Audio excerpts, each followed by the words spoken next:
I issued a statement the other day about Sheikh Ahmad Gumi. I completely disagree with his approach. I suspect his motives. I do not trust him. I do not believe he can achieve anything what he's doing. I believe that he's secretly and covertly empowering the terrorists. I believe that he's working with them. I believe that he's close to them. And I believe that he is probably the greatest threat to Nigerian unity and the peace of our country. Very, very smart, very clever. Comes in like a snake, pretending to be a good man. And now, what Gumi fails to appreciate is that we're not all stupid. He's using those ransoms to fuel an insurgency against the Nigerian state. Now, in my understanding of law, and I've been a lawyer since 1985, that makes him an accessory before the fact, during the fact, and after the fact. He's an accomplice to murder, he's an accomplice to terrorism, he's an accomplice to terrorist acts and homicidal maniacs. When Jonathan had great success against Boko Haram, and he did, let no one fool you, they retook territory which was the size of the nation of Belgium in Europe. You know Belgium? In Europe. That is the amount of territory they retook from Boko Haram. So it's doable. Forget about what people say about our boys that they're not good. They're damn good fighters when they're properly equipped. They're damn good at what they do. Let me tell you, when Jonathan did it, there was an international arms embargo on Nigeria. We had to resort to buying arms with cash. 2, 3 years, 4 years, 5 years from now. And I do not want this. You may have a situation where this country is just a cauldron of fire. In this conflict that's coming, you will have at least 50 million people dead within a matter of years. As bad as it might appear, and it is very, very bad, there are some voices in this government and in this administration, and yes, within the APC, that are very sensible. And there are some voices and people in PDP that are not very sensible. Somebody like Asiwaju Bola Tinubu's wife will get up and say, oh, he's smart now and PDP man. I mean, forgetting that APC members are being killed as well. And it doesn't matter to me what party you're in, what your religious faith is, what region you come from. If you can bring peace as equals, not as master servant, then I'm happy to work with you. And that's the kind of leadership we need more and more of in this country. I'm a great believer in democracy. I deplore the thoughts that some have that you need to have a change of leadership in the country before 2023. I deplore those thoughts. So it seems to me that both the Igbos, the Southeast and the Middle Belt have a very strong claim. It's left to the parties to decide. I mean, who am I to decide for them? What I'm just saying is that we must identify the people that will change the system and make sure that everybody's comfortable with that person. That's for you. That person is likely to be Yahaya. For me, Yahaya Bello is a good candidate. Restructuring is something that is not going to happen in this country. I have to tell you this. President Jonathan came in, tried his best, established the national conference, if you remember, and recommendations were made, but unfortunately he was pushed out. Fine, maybe if a new government comes in, a dynamic leader that is sensitive and understands the importance of this being the only way out of us having a conflict somewhere down the line, that would be excellent. But that's not going to happen under this administration. Our enemies are not our own brothers and sisters, whether Christian or Muslim or Northerner, or Southern. Our enemies are outside these shores and they feed on that blood. And they'll come and take our resources, take everything that's ours. If somebody opposes your government or is on the other side or has a different opinion to you, including separatism, I'm talking about the IPOB people, I'm talking about the Igbo people, they're not your enemies. They simply have a different point of view. And it's time for us all to sit down and talk about these differences. And if they insist on having the right of self-determination or referendum, for goodness sake, you cannot deny them that. The way you keep somebody is by being good to them.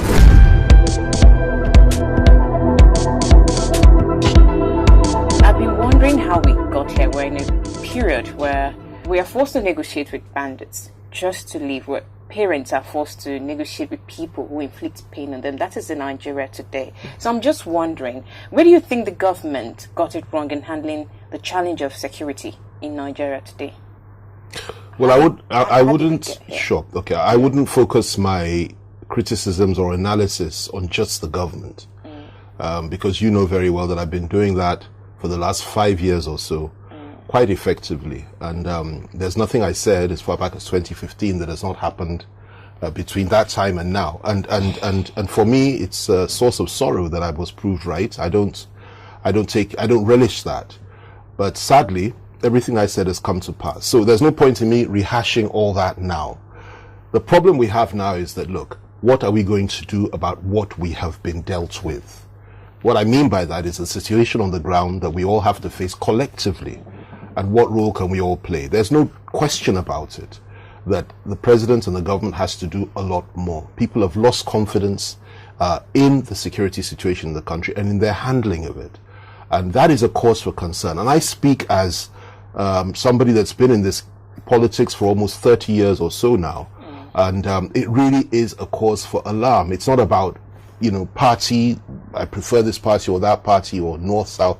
This is a collective problem for all of us. And we all have to find a way of resolving the problem. Sometimes when people are in power, they tend to lose touch with reality and what's going on the ground because they're so isolated and insulated, so they may not even realize how bad it is. And that's why mediums like this are very important, to try our best to reach out to them and also do so through private channels, which I've been doing a lot of lately. And so they didn't do that well. They haven't done well at all. We're in a crisis situation. We're facing what I would call probably the biggest civil war this continent would have ever seen, if not the biggest in the history of mankind. We're going towards that direction if we're not careful. Now, I am not a prophet of doom. I do not really saying this, but we have to start. If you want to solve the problem, you start with, accepting the reality of the day. And the reality of the day is that we're heading for a major conflict in this country simply because of the way matters have been handled so far. In fairness to President Buhari, a lot of these issues, have been coming incrementally over the years. It didn't start with him, though it got far worse from 2015. There's no question about that.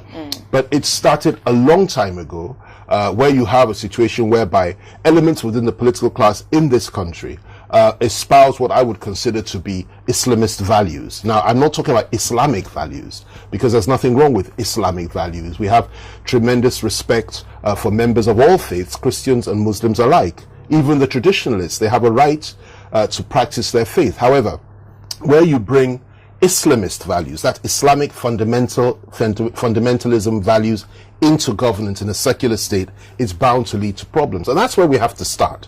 Quite apart from the issues of good or bad governance, this thing started at the end of the 1990s. This thing started the year 2000, and it went on and on. Started with the implementation or inclusion of Sharia criminal law in our constitution, and then it went on, and the implementation of it, the introduction of it in various jurisdictions in the north. That one was done. People didn't complain. The next thing that happened came Boko Haram. Boko Haram started, it got worse and worse and worse. It got critically bad. And of course, people complained, but nothing was done. Towards the end of 2015, just before the election, if you remember, and this credit must be given to President Goodluck Jonathan, even though many have tried to revise history and distort it. The reality is that even though during his tenure and Yar'Adua's tenure, bombs were going off in Abuja and other parts, but towards the end of his tenure, the reality, the historical fact, is that Boko Haram had been pushed into Sambisa Forest, and they didn't control one local government area in the whole country anymore. They've been pushed into Sambisa Forest. Simply because he had the common sense and the understanding that he had to employ the services of foreign mercenaries. They came in, a company called Executive Outcomes came in, a South African company, and they were in the field together with our troops, and they pushed these people back. And so that is where we were at 2015. Now, from that point in time, things changed drastically. The president came in, withdrew the services of these mercenaries, and implemented a policy which left, in my view, left a lot to be desired. And in fact, in many ways, it appeared that to many, including me, that he was somehow pampering them, and even to the extent of encouraging them. Why do I say that? The issues of ransoms are being paid by government. We're hearing about deals going on. Children will be kidnapped. They will pay behind. They'll collect more money. It will empower these people. And what happens next? The next thing that happened, they became extremely strong again. They came back into Nigeria. They're now, 2 hours away from Abuja. They're all over the northeast, taking over local government areas in Yobe State, local government areas in Borno State, and terrorizing people, killing people, and so on and so forth. We spoke about Chibok at the time, a great outrage. We've had many Chiboks since that time. And worse still, they've moved to the northwest as well, and they're incrementally moving further and further into the Middle Belt and into the south. Now that's Boko Haram, okay? Because it's a complex issue and a complex question. So if we're going to cover it, let me just touch on what else is happening now apart from Boko Haram. And you know what they stand for? It's a vicious Islamist terrorist organization. According to the Global Terror Index, the most dangerous terrorist organization on the planet. Now, what has added to this terrible situation are two things. The first thing is that we now have another terrorist organization operating in this country, aside of Boko Haram. And this terrorist organization was designated as far back as 2016, we're now in 2021, by the International Terror Index, the Global Terror Index, as the fourth most deadly terrorist organization in the world. Which one exactly do you I'm coming to it. The name of that terrorist organization, they called them the Fulani militants. If you look at what they've written, they call them the Fulani militants. In our country, we call them the Fulani herdsmen. And that's what's going on. Now, it's a very serious issue because, you see, in that case, they've come in from the northwest. And they have literally turned the northwest into a nightmare. And when you say Fulani, you know, I have to be very clear about this. I'm not referring to Nigerian Fulanis. I'm referring to primarily foreign Fulanis with a little bit of local help. These people are mainly foreigners. And, you know, a lot of people say, oh, there's no distinction. There is a distinction, and I'll tell you why. The people that do these atrocities, commit these atrocities, barbaric people who come in from Chad, Niger, Mali, Burkina Faso, throughout the whole Sahel sub-region and come into our country under the erroneous impression that Nigeria is a state that can be taken over by them and they can call it their own place, their own space on the planet. They've come in and they're not just taking land, they're killing people, cutting people up, removing parts from people and destroying people. And of course, kidnapping has now become the norm with them. And they didn't just operate in the northwest. They've killed people in Zamfara, in Katsina, in Kaduna, all over. But they've gone further now. They've moved into the middle belt. They're killing in Taraba. They're killing in Adamawa. They're killing in Plateau. They're killing everywhere in the middle belt now. And now they've gone down to the south. For the last 2 years, they've operated effectively in the south. You're from the southeast. You know what they're doing there. I'm from the southwest. I know what they're doing there. They're everywhere. The south, everywhere. Killing, maiming, raping. And what's the response of the government?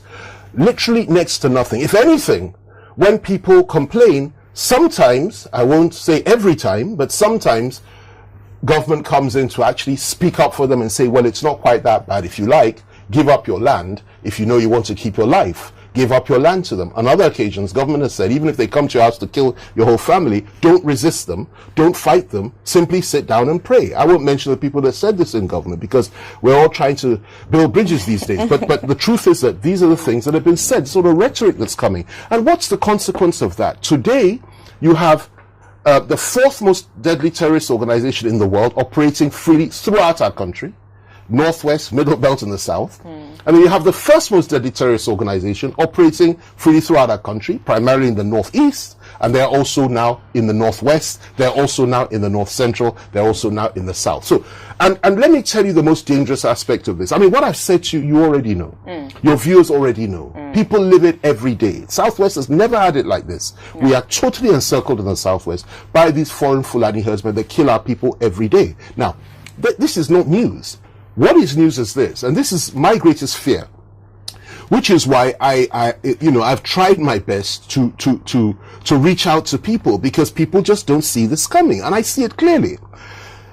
The reaction to all this, the resentment that is built up against people who have probably done no wrong of Hausa Fulani extraction, particularly Fulani extraction, within this country, the local Fulanis, who have done no wrong, and primarily done no wrong, and who are living their lives, and who have suffered as much as anybody else. In fact, probably more.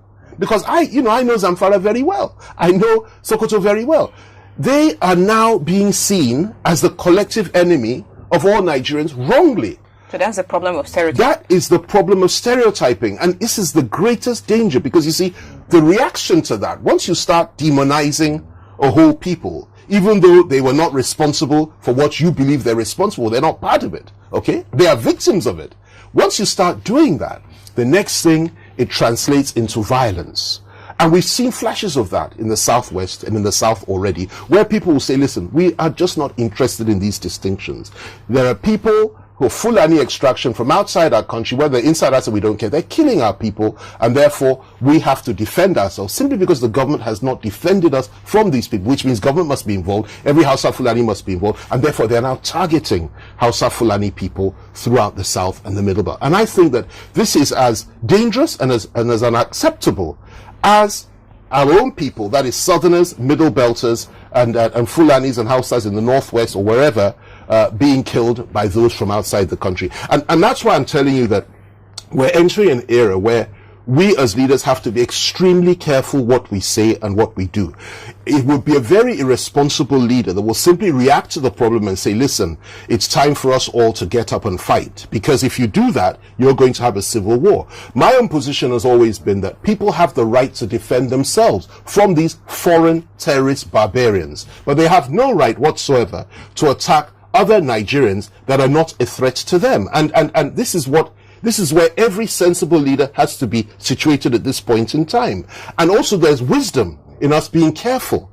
And also there's wisdom in us trying to understand the pain on both sides of the divide in this country. Because if you say, okay, let us go on a revenge spree and attack the perceived enemy throughout the country, throughout the South, they are the problem.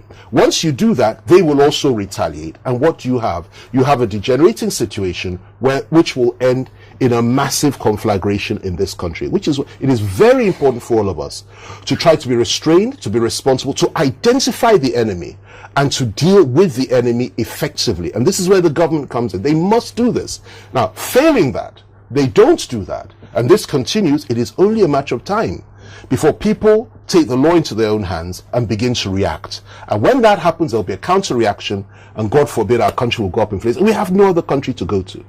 It's as simple as that. And this is what we all have to appreciate and realize. So it's not an act of weakness or cowardice when somebody says, listen, let us build bridges and try to understand one another with men and women of goodwill, not with killers, not with those that kidnap, not with those that destroy, and not with those that seek to somehow Islamize or Christianize or dominate others. We're not talking about those people. I would never sit with people that have that mindset. But I also know that not every Fulani man, not every Northerner has that mindset. In fact, the majority of them do not. And we have to keep it together, work together, and see how we can bring this matter to a good conclusion. And we have to elect in leaders that are sensitive to the situation that we found ourselves in.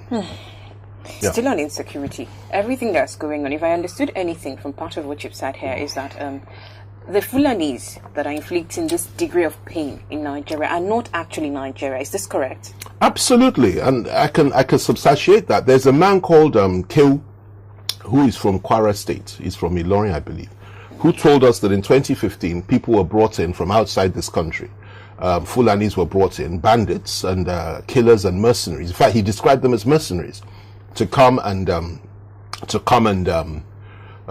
effect their will and purpose on Nigerians and blackmail them. Well, what is this will and purpose? I think you need to go and listen to what he said. So I don't want to be distracted too much about that, with that, because you see, it's very distracting and very disturbing, but it's on record. The point I'm trying to make is that these people are foreigners, mainly. We also have Nasir El-Rufai's contribution a few years back that indeed people came in from outside. They were killing people in Kaduna State. They were paid money. They went away, but they came back again.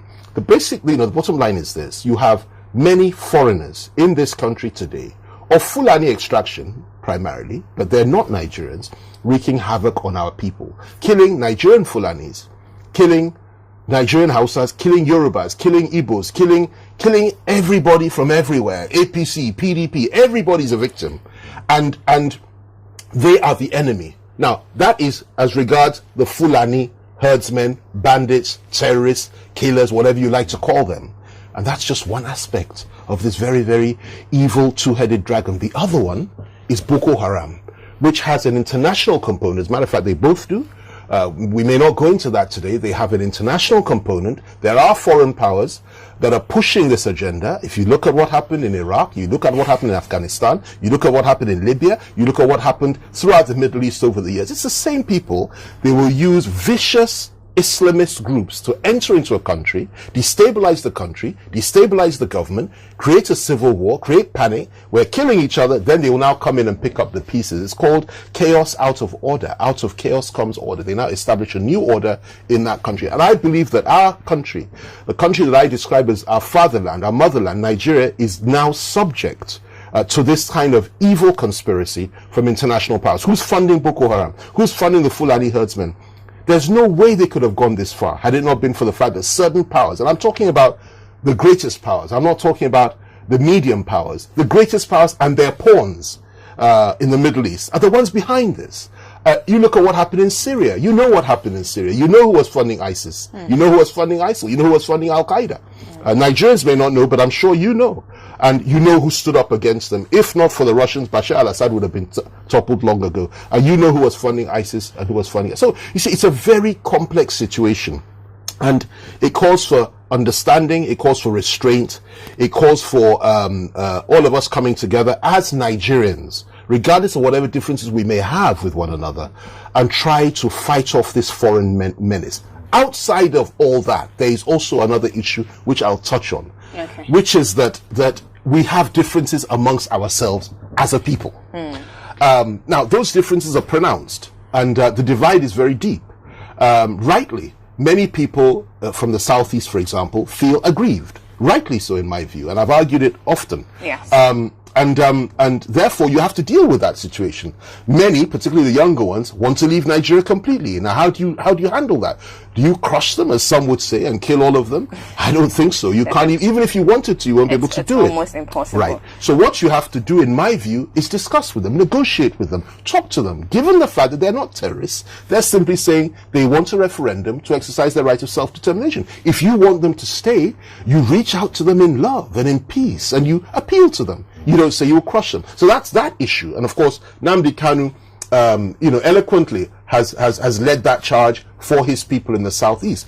You have separatist movements in the southwest as well now, led by primarily Sunday Igboho, who has captured the imagination and the minds of the overwhelming majority of Nigerians, regardless of your political affiliation. I can assure you that every Yoruba man, 99% of the Yoruba people, are behind this young man, and he's a good man. And what he's saying is that, listen, if people are coming from outside killing our people and taking our land, then it's time for us to go. You need to deal with that sentiment, and you need to assure him that people will not be allowed to come in to commit these atrocities, and then you find a way of getting him to stay in Nigeria. So you have these separatist movements rising up, and then of course in the north itself, you have people that are saying, listen, rightly so too, in my view. Well, let me get to the Middle Belt before the North. In the Middle Belt, for example, you have the aspirations of the people of the Middle Belt probably have suffered more than anybody else in this country, including the Igbos. They've suffered more than the Igbos. They've had everything taken from them over the years, and it has become a minefield and a war zone for the last 30 years or so, and various communities being wiped out, villages being wiped out, Boko Haram flags being hoisted there, names of their towns being changed, and I'm sure you didn't know this. This is what's been going on in places like Plateau, Taraba, and so many other places. So that is another crazy situation you have in the Middle Belt. And the people of the Middle Belt, I admire them and salute their courage, because they've taken it with so much dignity and resilience, and they have not got up to say, we're going to start killing everybody. They've endured, but they've suffered. Then you go to the core north itself, where you have a lot of people that are saying, listen, enough is enough. People are demonizing us everywhere. They say we're responsible for everything, and we too, we're fed up and we're tired. Maybe we should consider leaving the Federation, and if we're going to stay together, we'll fight our corner and we'll take on anybody. And you can't blame them for that. And you have some very good men, young men coming up now, people like Sharif, people like Shatima Yarima, and so many other very strong, tough men who really do believe that, look, Nigeria ought to remain together. It ought to be there ought to be equity in the Nigerian situation. Everybody should be treated fairly. His own people, the Fulanis, or their own people, the Kanuri, should not be demonized by anybody, and we should be able to all work together. That not all Northerners are bad, as some are saying. And this is a sentiment which I share. And if anybody says that's capitulation, that's their cup of tea. My answer will then be, I have fought the hegemonists more than probably anybody else in my generation in this country, and I will continue to do so. But I will not take up a fight against Fulani people or against Hausa people, because not all Fulani people are hegemonists, not all Hausa people are hegemonists. But if I identify the enemy, the hegemonists, the ethnic supremacists, the Islamists that want to impose their faith on us, or anybody on our own side of the divide that wants to kill everybody that is not a Yoruba or kill everybody that's not an Igbo, these are my enemies and these are our collective enemies. And we need to work these differences out, as a people. That is another time bomb waiting to explode. So you see what's going on in our country, quite outside the whole issues of economic issues and what's been going on. So these, for me, are the two fundamental issues that we're faced with today. Okay.